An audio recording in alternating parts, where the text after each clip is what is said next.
Pwede ba mag-highlight? Pwede, pero ang problema, yung iba, hindi pinapayagan. Unang-una, pag nagpa-practice naman kayo, hindi nyo naman kailangan kabisaduhin yung batas. Even lawyers don't do it eh. Hindi naman nila kinakabisado yung batas eh. Babalik at babalikan nyo yan pag nagpa-practice na kayo. So what's the point of memorizing the pages? So wala naman daw problema kung maglalagay ng highlight sa kanang tabs. That's why may memo ang PRC dyan. May memo, kasi pakita nyo sa mga proctors pag mag-exam na kayo. May memo na nagsasabi na pwede ang highlight at pwede ang tab. Kaso anong problema? That was way back 2014 pa, 2015 pa yung memo na yan eh. So anong nangyari? Yung ibang mga nagpo-proctor hindi familiar sa memo na yon. According to the chairman of the Professional Regulatory Board of Architecture, para daw safe, okay, at hindi kayo mahirapan, okay, sa board exam, pinapayagan daw yung tabs. Pero yung highlights, okay, medyo hindi daw aware yung ibang mga proctors, okay? Kasi baka mamaya, yun lang yung copy nyo ng Rule 7 and 8, may highlight pa, hindi ipagamit sa inyo, wala kayong gamitin. Although ina-allow naman siya, kaya I would suggest you bring a memo, the PRC, na nag-aalaw na may highlight. I would suggest ang gawin na lang daw, okay, according to the PRBR, magdala kayo ng 2 copies, isang may highlight, isang wala. Kung kaya nyo, which is, pag nakapag-review naman kayo ng maayos, kahit walang highlight, maniwala kayo sa akin, magagamit nyo yan. Basta inaral nyo ang Rule 7 and 8, magagamit nyo yan, maniwala kayo sa akin. You secure a copy of a Rule 7 and 8 either downloaded sa website ng architectureboard.ph or sa DPWH. And syempre, bilang magte-take ng board exam at nagre-review, you should address your weaknesses kung saan kayo mahina. Kasi yan dapat ang inuuna nyong aralin kung saan kayo mahina, yung weaknesses ninyo. Okay? Ihuli nyo ng aralin yung medyo kayang-kaya nyo or yung subjects na medyo strong kayo. Diba? So, ang nasusunod namang pag-uusapan natin is what to expect on the exam. Okay? So, ano bang magiging laman ng exam ninyo? Number 1 ng exam ay 200 items. So, 9 hours yan. Pero sinabi ko kanina 8 hours. Diba? Kasi I assume na yung 1 hour dyan, which is 12 o'clock to 1 p.m., diba? Na nag-lunch muna kayo. Mahirap mag-exam ng gutom. So do not compromise yourself with food. Kung talagang hindi kayo makapag-exam ng gutom, kumain kayo, wala namang problema dyan. Okay? Importante matapos yung exam 8 o'clock to 5 o'clock. Okay? Tapos 2.7 minutes lang ang ina-allot sa inyong oras sa bawat question. Kasi 200 items, 9 hours. Halimbawa, hindi ka na nag-lunch. 2.7 minutes per question. Kasama na dyan yung sa 2.7 minutes yung pagbabasa ng problem, pag-process ng problem, pati pag-iyak, halimbawa, pati yung emotion mo nandiyan dyan, pati pag-drawing, pati yung pag-sketch. Kung kailangan, kasama yan sa 2.7 minutes per question. Oras ang number 1 yung kalaban. Okay?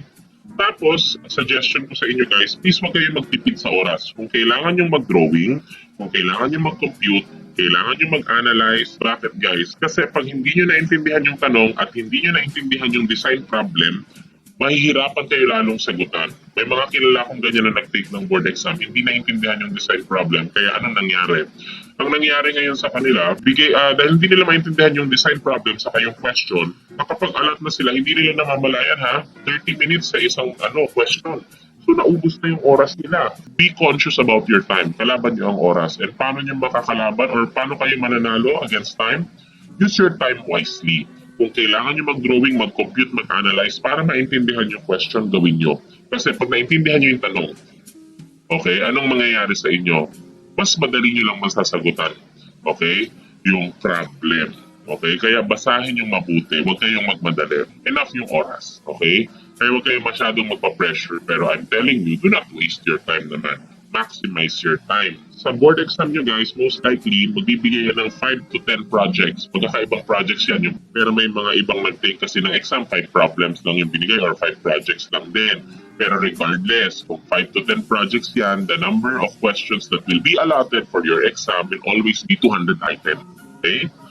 Tapos, ano pang isang tip ko sa inyo, please huwag kayong masyadong magtagal sa isang problem or sa isang question. Kasi nga, time is of the essence. 2.7 minutes per question. We have 3 questions sa board exam.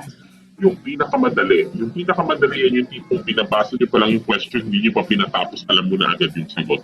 Yan yung unahin nyo, yung pinakamadali. Isunod nyo yung mga dapat i-analyze. Ano yung mga dapat i-analyze? For example, kailangan mo mag-compute, kailangan mo mag-drawing para ma-solve mo, or kailangan mo basahin lahat ng choices para mahanap mo yung tamang sagot. For example, yung mga ganitong tanong, yung among the choices, which of the following is ganito, ganyan, ganyan. Kailangan mo basahin isa-isa yan, di ba?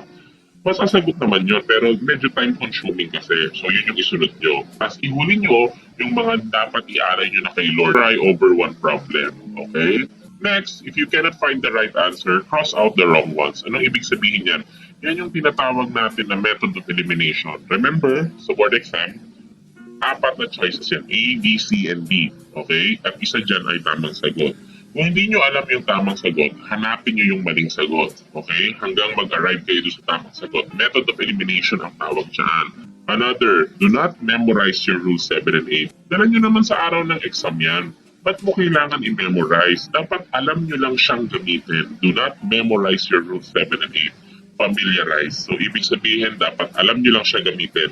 Another thing is you never assume unless specified. Pag hindi sinabi, pag hindi nakasulat, huwag kang assuming. Yun nga, pag nag-estimate, halimbawa walang sinabi sa inyong walang contingency, huwag niyong i-assume. Kasi ang tendency niyan, walang sinabi, tapos nag-compute ka. Okay? Wala palang contingency. Anong mangyayari? Yung sagot mo, okay, hindi lalabas dun sa choices. Okay? Wala dun sa choices yung sagot mo. Kasi ano di ba nag-assume ka? Walang sinabing contingency, ba't mo i-assume? Ang tendency niyan, para ka nag-overthink ngayon, which will consume a lot of your time. Okay? Kung ano yung tinanong sa inyo, kung ano yung hiningi sa inyo, yun ang sasagutin ninyo. Okay?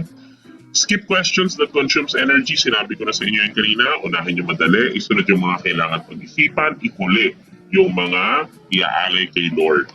Okay? Tapos avoid overthinking. Okay? Kasi yan ang number 1 na umuubos ng oras sa board exam. Pero wag din kayo underthinking, yung tipong hindi nyo pinag-isipan yung sagot, di ba? So you have to practice critical thinking. Do not overthink, do not underthink, be critical. Practice critical thinking. Kailangan nyo yan sa board exam. Okay? Answer one project at a time. When I say answer one project at a time, ito yan, ganito yung ibig kong sabihin dyan. Kasi maraming nahihirapan sa exam sa design because of that. Ano bang itsura ng exam? Ganito kasi, ang itsura ng exam nyo nakalagay, nakasulat niya yan. For example, for items number 1 to 5, tanong yan about project number 2. Okay? Tapos yung number 6 to 10, about project number 7. Tapos yung project 11 to 15, project number 9 naman yan.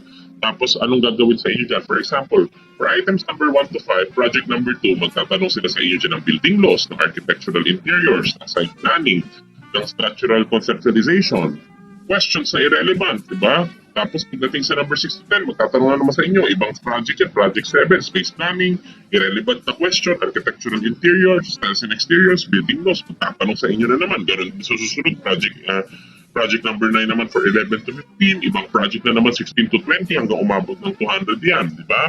So anong suggestion ko sa inyo? Please answer one project at a time. For example, umpisahan nyo na sa project number 2, lahat muna ng project number 2 ang sagutan nyo. Hanggang maubos nyo lahat ng project number 2, saka naman kayo lumipat sa ibang project. Okay? O halimbawa, after project number 2, natapos mo na lahat. Lahat naman ng project number 7 ang sagutan mo. Tapos lahat naman ng project number 9 ang sagutan mo. Tapos lahat naman ng project number 1 ang sagutan mo. Hanggang maubos mo yung exam. Nakukuha? Answer one project at a time. It will save you a lot of time and effort sa board exam. Okay? Ganyan na magiging itsura ng exam nyo. So, wag na kayong magulat. Medyo ginulo siya. It is in shambles. So, please, okay? Answer one project at a time. Okay?